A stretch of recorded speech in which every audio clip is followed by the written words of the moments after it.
Okay, good morning, everyone. Thank you for all attending here the last day. We have a good, challenging algo for you guys. And here it is. I'll read it and then I'll go ahead and share it. There's an algorithms tournament taking place in which teams of programmers compete against each other to solve algorithmic problems as fast as possible. Teams compete in a round robin, where each team faces off against all other teams. Only 2 teams compete against each other at a time. And for each competition, on team, one team is designated the home team, while the other team is the away team. Okay, in each competition, there's always one winner and one loser. And there are no ties. Each team receives 3 points if it wins and 0 points if it loses. The winner of the tournament is the team that receives the most amount of points. Okay, given an array of pairs representing the teams that have competed against each other and an array containing the results of each competition, write a function that returns the winner of the tournament. The input arrays are named competitions and results, respectively. The competitions array has elements in the form of home team and away team, where each team is a string of at most 30 characters representing the name of the team. The results array contains information about the winner of each corresponding competition in the competitions array. Specifically, the results at I donates the winner of competitions at I, where a 1 in the results array means that the home team in the corresponding competition won, and a 0 means that the away team won. Okay, it's guaranteed that exactly one team will win the tournament and that each team will compete against all other teams exactly once. It's also guaranteed that the tournament will always have at least 2 teams. So here's a sample input, so we can put this into view.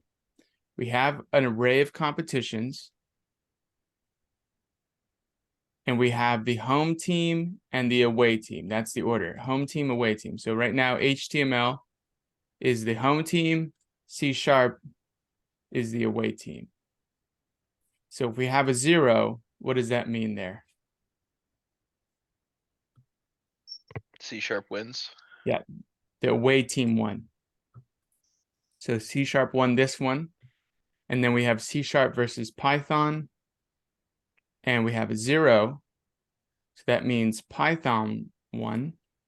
And then we have Python versus HTML. And we have a 1. So we know that the array means that the home team won. So in this case, the home team is Python. So Python won. Okay. C# beats HTML, Python beats C#, and Python beats HTML. So HTML has 0 points, C# has 3 points, and Python has 6 points. Okay. So let's read the instruction one more time now that we've seen this, how this looks. We have the results and the competitions. Given an array of pairs representing the teams that have competed against each other and an array containing the results of the competition, write a function that returns the winner of the tournament. The input arrays are named competitions and results, respectively. The competitions array has elements in form of the home team, away team, where each team is a string of at most 30 characters representing the name of the team. The results array contains information in the competitions. So tell us who won the tournament by reading this array of arrays and the array of results. Do we have any questions about this?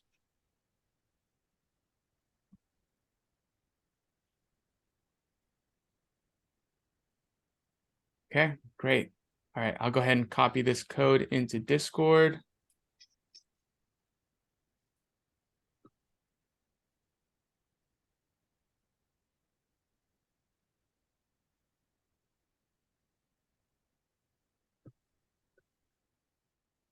Make Joe co-host.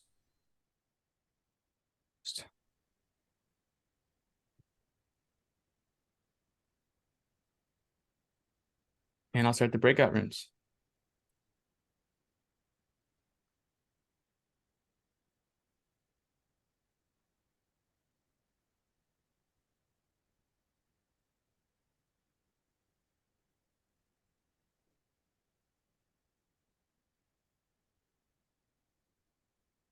I might make bigger rooms today. Yeah, let's make rooms with more people inside.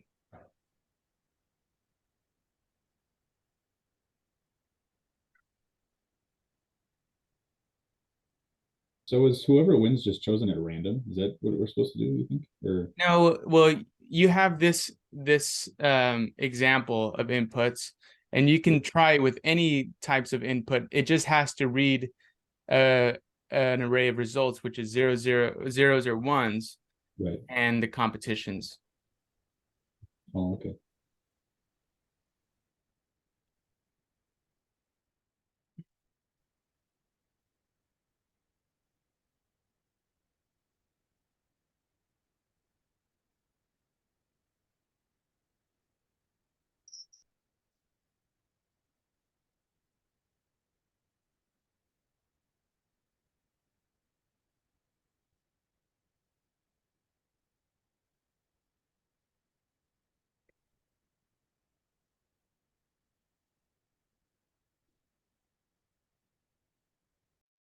Okay, welcome back, everyone.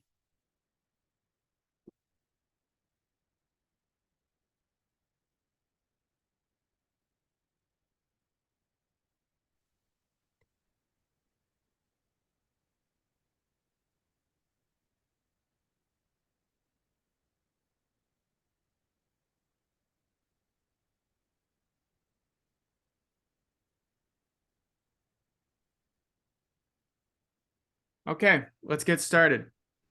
We are going to go ahead and share our results. So who'd like to share first?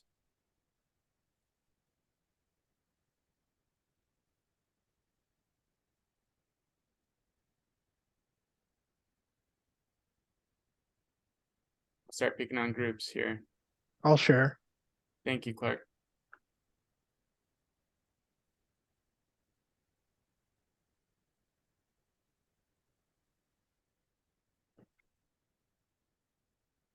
So, basically what I did was I created an object up here to keep track of the winner of the tournament, and I created a dictionary so I could pull the scores and the names out, and have a for loop that iterates through. That's the competition lengths, and then I have an if statement that checks if the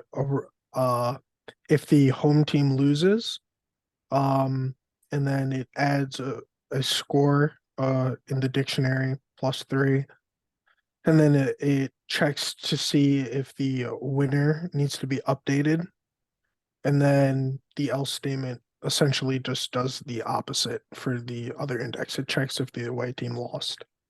And goes through, has another if statement to see if the winner is outdated, and then it returns the winner object, and then you run it, you get a score. Winner's Python of 6 with the score, or the winner's Python with the score of 6, and then it returns the object item. Cool. So wait, let's explain what line 25 and 26 does. 25 and 26, it's just updating the winner object to Okay. the most recent or to the person that has the highest score. Okay. Cool. And what is it? Why do you do it in the else statement as well? Well, because it's still part of the competition and you're still adding points, so you need to check to see if the winner gets updated again. Okay. All right. Do we have any questions about how this works in particular? Do we need to T-diagram this?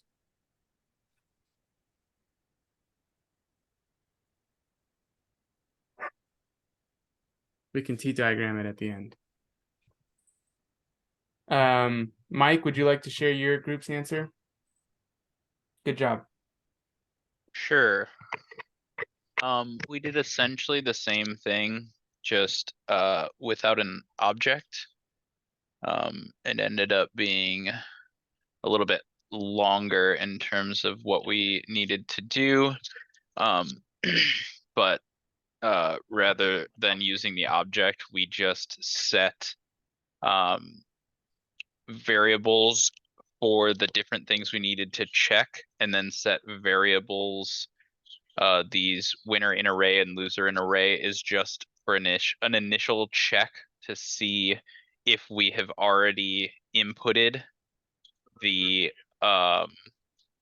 that team and their score within the array. And it again, it does essentially the same thing that Clark's does, is it just checks the value of each team and adds 3 to the score if it determines a team is the winner, and adds 0 if it determines a team as a loser. And then after that, it finds the overall scores of each team and determines a winner of the tournament overall. And when we run that, we get, oops.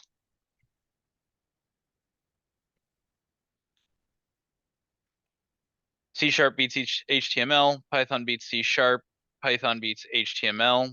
Here's the scores for each team at the end, and then the overall tournament winner is Python with a score of 6. Nice. Okay, the code is a bit lengthy here, but you did the job. Nice job, guys. Did any other group get it?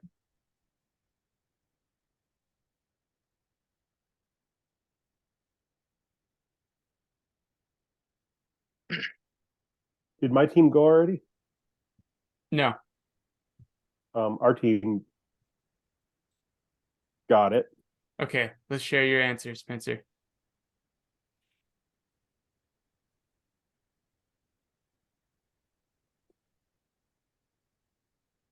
Okay.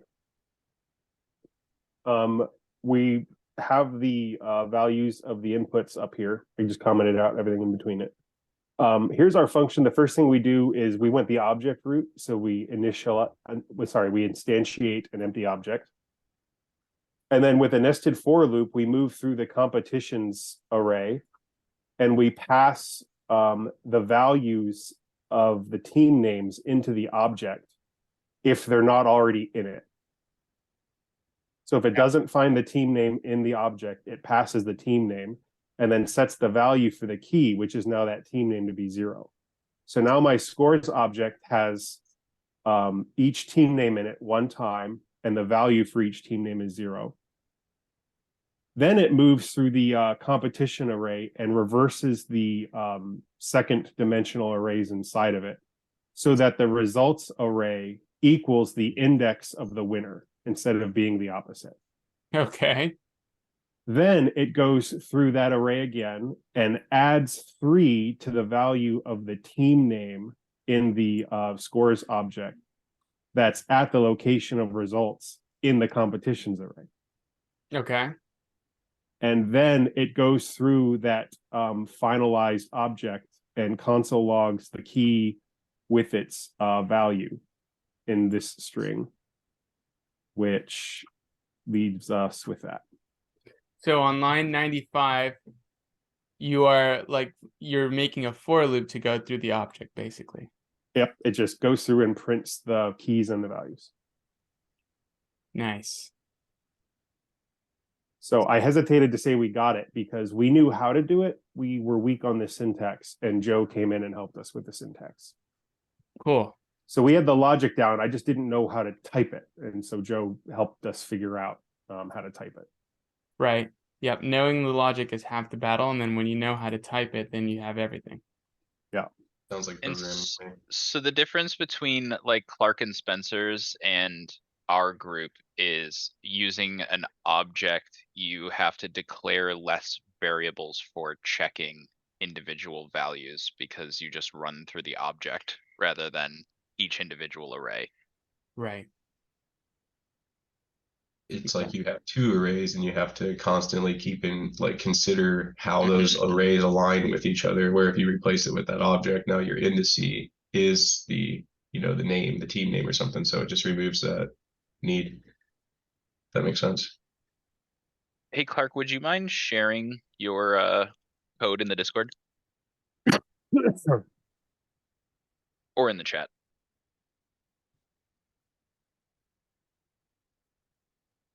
Clark, are you still here? Yeah, I'll post it in Discord. Cool, thank you. Okay. Let me share one more answer with you guys here. Spencer, also, can you share the code? I like the objects idea. So, let me decrease the font size.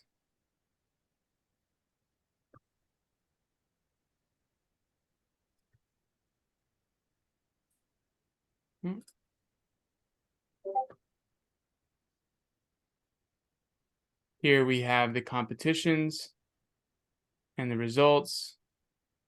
Function name takes in both. Then we create an object for the winner. We say score and name is empty. And then we have a score map. Then we loop through this array, competitions. And we say, let the home team equal competitions at I and 0 at I at 0.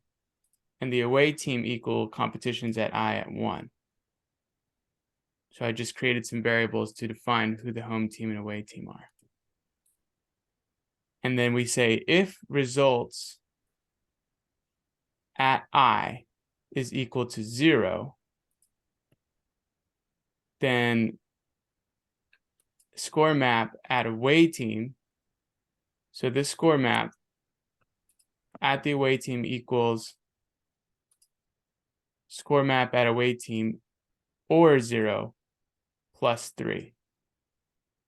And I just do the same thing for an else, except for the home team. Score map at home team equals score map home team or 0 plus 3. And then an if statement to check if score map at away team is greater than winner.score, then I add to the winner. We say the winner's score is the score map at the away team, and the name is the away team. Else, if the score map at the home team is greater than or equal to the winner.score, then we say the winner should equal this object, the score at the score map at home team, and the name make it to be the home team.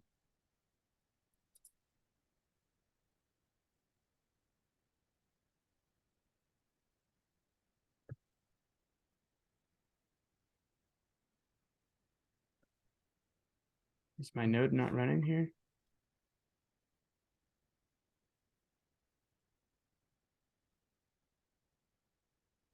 Oh, I have to console log it.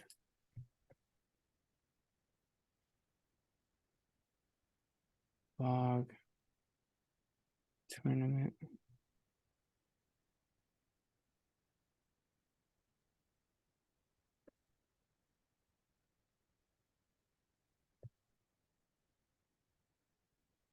So we get the winner Python.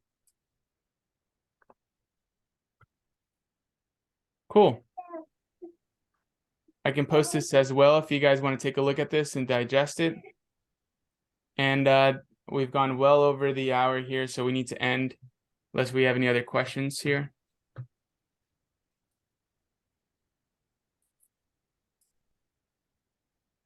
Okay. Okay. We'll leave this code here in Discord in case you do have questions. All right, so let's take a 15-minute break and then get ready to present our projects. And also, guys, I put in the Discord a link to a survey for my like TA feedback. I'm ideally supposed to give it out like every day, but I try not to bug you guys. So if you could just take like it takes like 30 seconds. If you could do that during the break and just fill it out for me,